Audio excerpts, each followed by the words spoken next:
Welcome back to Keystone Prime. I'm B. Dean Barry, and we've got truck one sitting out here now. Look how beautiful this thing is. Now there's a couple of imperfections. Those are going to be cleaned up with some wet sanding here very soon, getting those imperfections out as well. Tape stripe is going on right in that median area between the truck bed liner and the paint to kind of blend it a little better. Wanted to kind of get that liner on there in the first place to stop the rust before the paint even went on, and this is just the things you deal with when you do custom painting.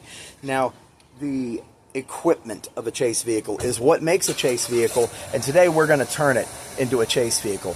The interior is torn apart already, so let's get started. We're going to go ahead and put the hood lights on. It's a unique set of lights. It's the same model as the ones on the fender, however, they're on brackets that go up on the hood, so we'll get those on. They're pretty easy. We should probably go ahead and sync these while we have them off the truck. Let's go ahead and do that now.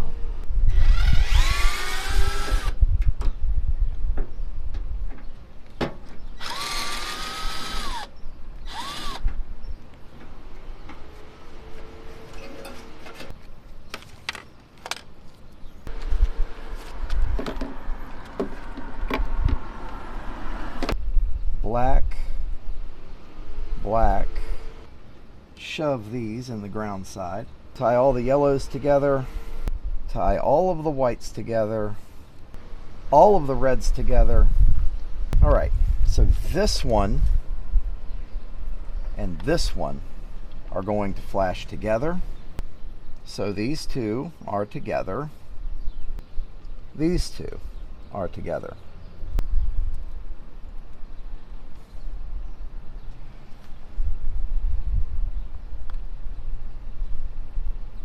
Yeah, I want those on differing sides. So we'll take this one, 1, 2, 3, and we'll take 1, 2, 3, 4, 5, disconnect, reconnect.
Take a look at how those sit. I don't hate it. All right, so we're going to go ahead and yank this. So this radio is a factory radio. It doesn't work. And the guy who sold it to me told me that there was an aftermarket head unit in this that somebody messed up the wiring harness on. And I don't see any bolts holding it in, so let's just go ahead and take it out. I guess they did mess up the wiring on it. Oh yeah, look at that. Let's just go ahead and stick that back in the hole. We can just bury that. This will be the home of our two-way radios. We have two of them, as well as the switch panel. So we're going to take this panel inside and modify it. All right. So now we have our new no-name switch panel. It's a wireless version. Basically, how it goes on is this little head attaches to that little bracket. We got to figure out a good angle for that bracket and where would be the best place on this fascia to put it. And I think I know. If we put it here, you're not going to have all the bracket space you need, and it's going to cut off room for the radios a little bit. But if you put it right here on this facing panel, it's going to have a little angle to it, but you'll have all the room you need. Very easily do that. Let's go ahead and take these out of the Stay Fresh packaging. And we want to line it up to look relatively straight on. And that'll work.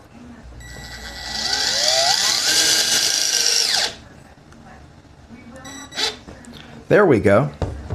Remember the golden rule. No, I didn't use a ruler. I didn't use a measuring tape. I used my eyeballs. And in these cases, if it looks straight, it's straight.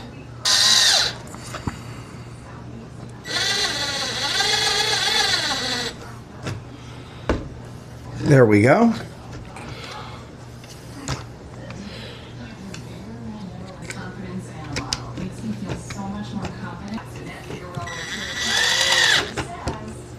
There we go.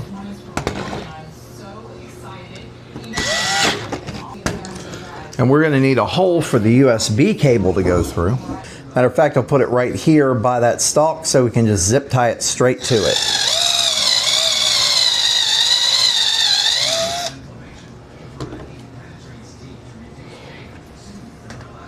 Need a little more.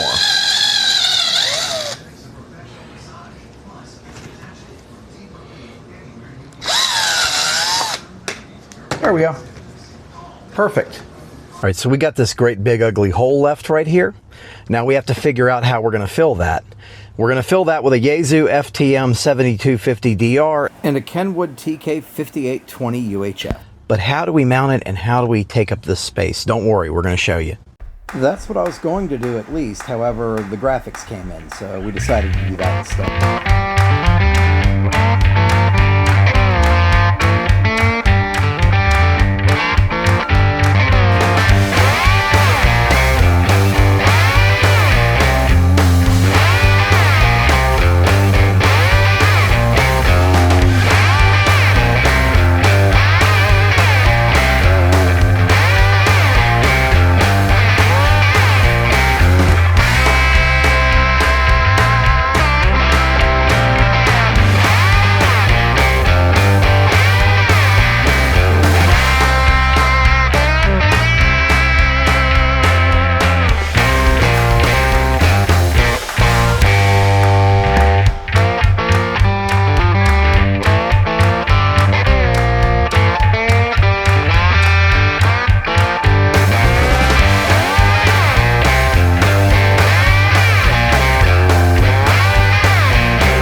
Okay, so this is a Yaesu FTM 7250DR. That's a dual band analog and system fusion digital mobile. Kenwood TK5820 UHF, and that is analog and P25 digital, and they need to go in this hole. So first, we've already done a lot of work here, but you want to see where exactly they're going to sit. And they're going to pretty much fill up this hole right here. There's a way to make that happen, and I know how to do it.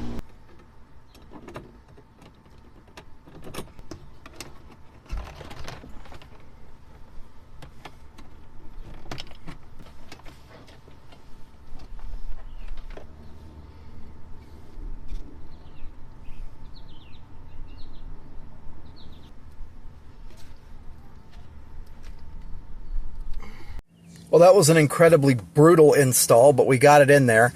It's supported by cardboard throughout here, and I'm going to replace that with high-density foam.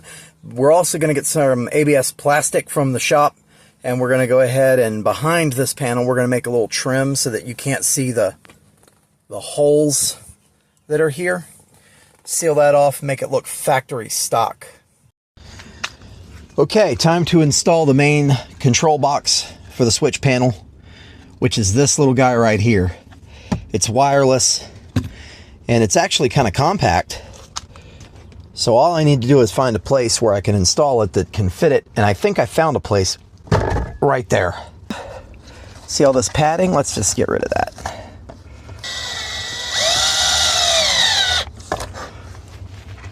There's one, and will it close that way? Yes, it will. It'll clear perfectly. Go ahead and drop the second screw in right here.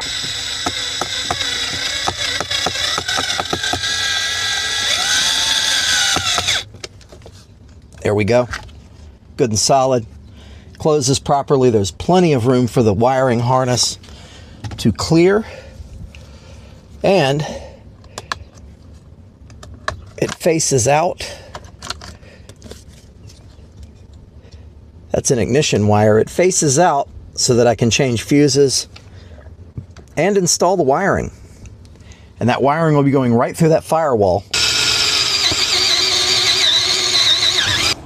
See what we hit.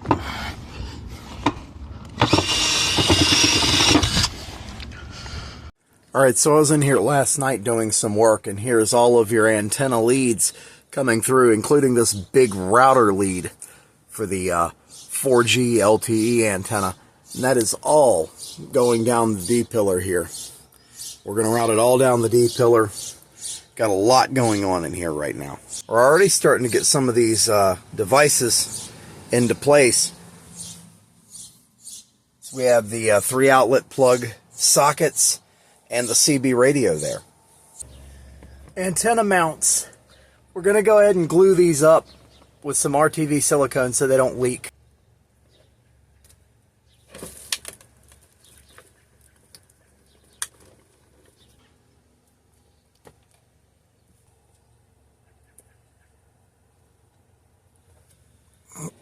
Alright, we got to get our power supply for the routers and the internet, the Starlink, all that stuff up and running. And as usual, I went to Advance and picked up one of these little guys. These are actually very useful. Now here's the funny thing. I could just plug it into this socket right here. That thing's dead. I don't know why, but the previous owners chopped off the little 16 gauge wire and installed a huge fat power cable to it to go to a stereo amplifier. It's probably a blown fuse, so we're going to go ahead and try to repair that. Look at all of this cut up, spliced up shit back here. Oh, he had a system. It was all hooked to the factory wiring. Oh my God. I'm going to have to straight wire this thing.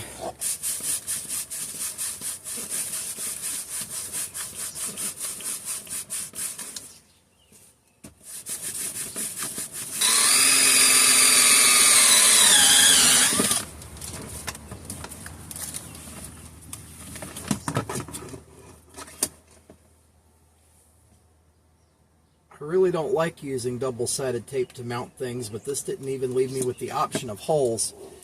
And unless I get pan heads on the bottom, I'm not getting any screws in there.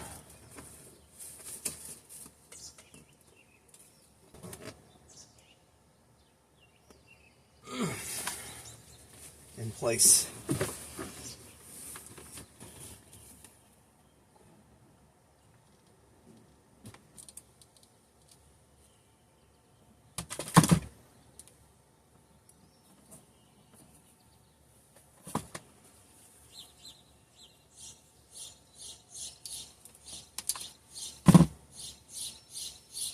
Gotta find some electrical tape. I think there's some in this bag. We're gonna do it old school style, very gnarly. I don't care.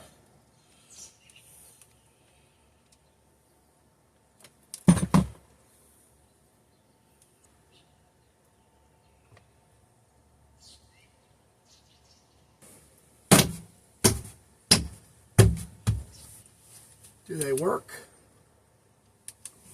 They do.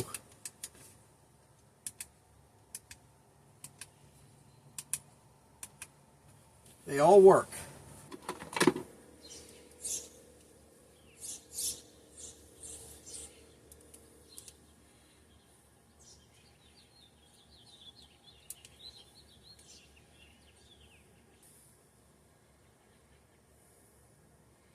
Well, let's do one at a time.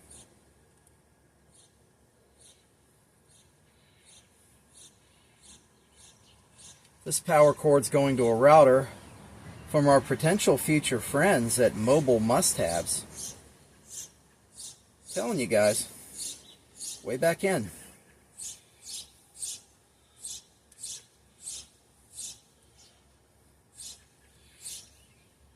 And let's get a good twist on them.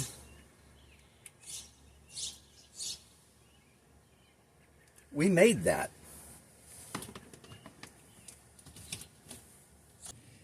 I measured this out using the inside of the truck. There's a place where I can go right here to get a cable through. We're going to go right there. Or you need side floodlights doing media. You're not going to get that damage otherwise.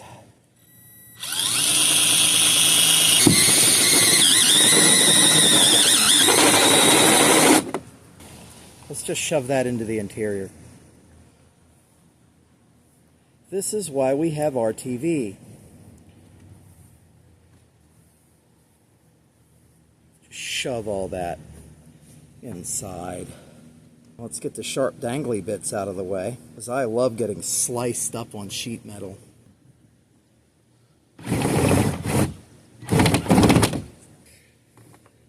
Drop that in there. Get that nylon nut all the way up against there. Okay.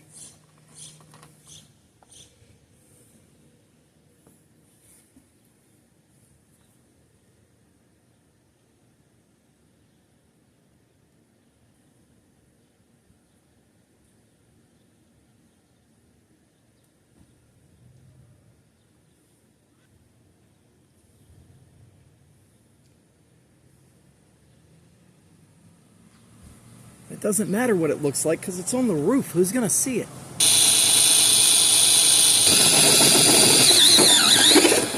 Now that one isn't too bad on the burrs. Once again, let's let the shop vac in the interior take care of these metal shavings. We'll just shove them right back through the hole. Let's get this thing seated.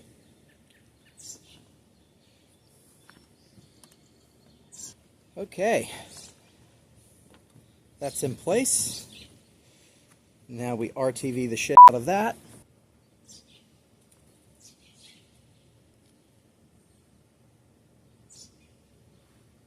We're sealed. It's just that easy, guys. You can drill holes in your car. I do it all the time. It's fine.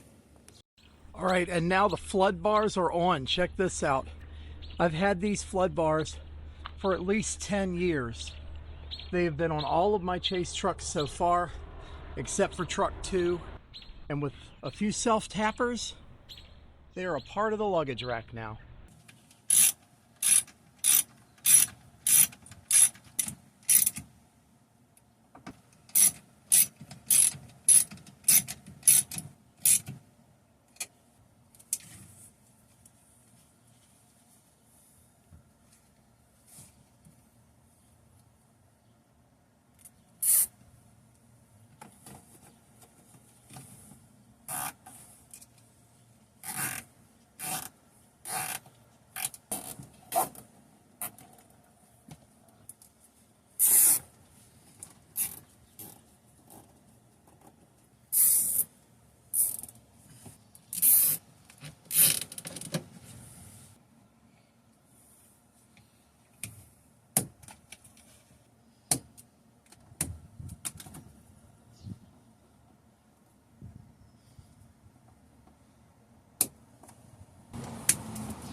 All right, I put it on these standoff brackets right here.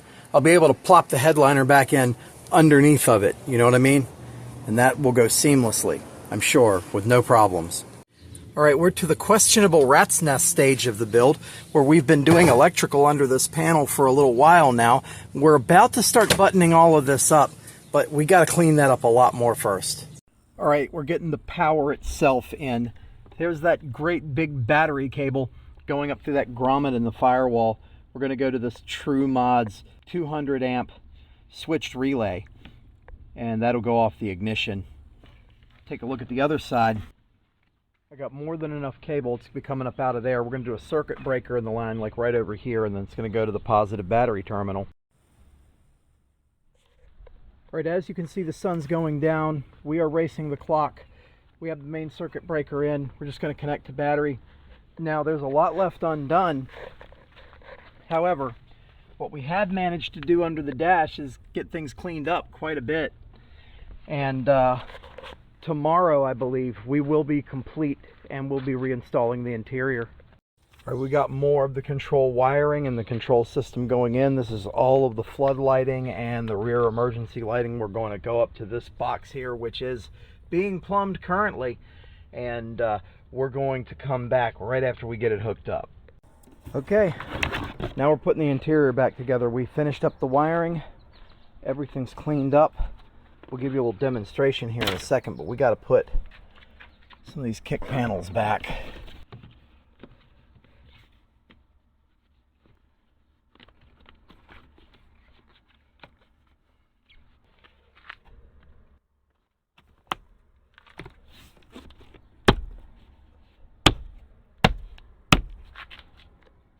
There we go.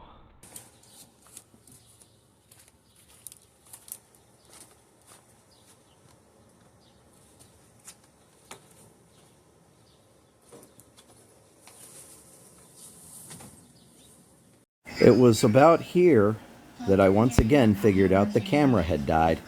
You figured I'd learn about that by now. Well, now the interior has been put back together. The whole thing's been reassembled, including some custom work, but we've got a lot we've got to clean out. And that clean out came just in time for Truck One's first public event, the Meet the Chasers event. Keystone Prime Media Services, and this is your Keystone Prime Cast. This event saw more than 40 chasers from everywhere, including Tim Marshall, who gave an excellent presentation. So it has to hit something high-end, not a house, but more like a school, all right? And it just hasn't happened. So it has to have their... The technical kit I'll go over in another video, but it includes a lot of equipment. It's mostly transferable between the two vehicles. Each of the three fleet trucks has a RAM mount floor plate upon which this computer stand can ride. It includes all the streaming cameras, the unit end scanner, and everything else that you're going to find in my chase vehicles. I already knew the wheels were bad, and the previous owner told me some things about it, but I was still shocked to see literal construction washers used as spacers in the front wheels. Construction washers. They were uneven and were vibrating the ride constantly, and this was pretty much the last thing I had to do to make this truck completely roadworthy. So we went ahead and got these washers out of here to give a little bit of a chance for the front end to realign. And we got some 1.5 inch spacers, went ahead and threw those on, popped the tires back on, and went for a test drive. And this was really the last thing needed for this truck. I know it's not chase equipment. This should have gone in the last video, but these spacers didn't get here until I was halfway through editing this video. But popping those on gave it a much more aggressive look and made it ride glass smooth on the road.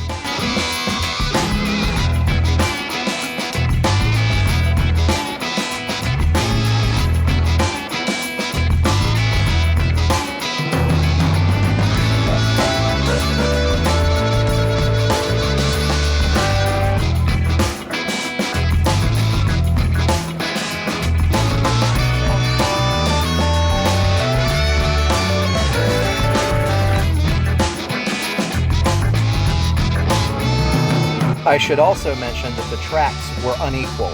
There were no washers on the back, so the front end was at least 1 inch wider than the rear initially.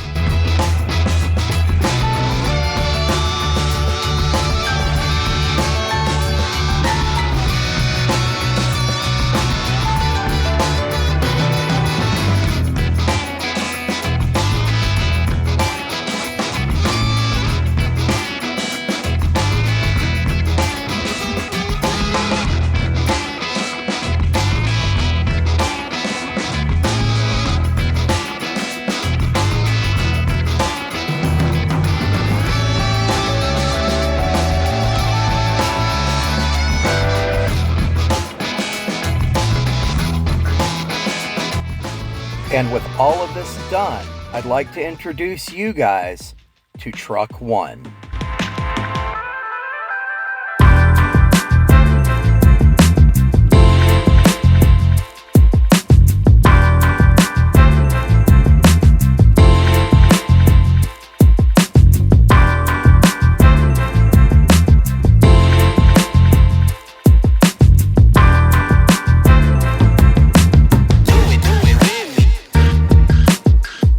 Thank you guys so much for watching this transformation into a full-fledged storm chasing truck. Please like and subscribe and share if you like what you're seeing. For Keystone Prime, I'm B. Dean Barry, and I thank you guys for watching.